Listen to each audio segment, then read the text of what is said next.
Hello, Winnipeg! Carter the car guy from McPhillips Toyota with a customer you might have seen on my socials in the past. Why don't you introduce yourself today? I'm Carter's #1 customer, Tim. He's got to be in the running for it, guys. He's a very loyal customer to our dealership. Last vehicle was a Toyota Tacoma. What vehicle did you select this time? This time I got a Corolla Cross. Looks beautiful.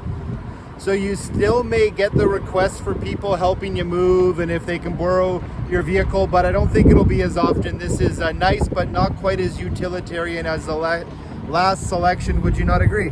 Yeah, those days are long gone. Thank you. Long gone.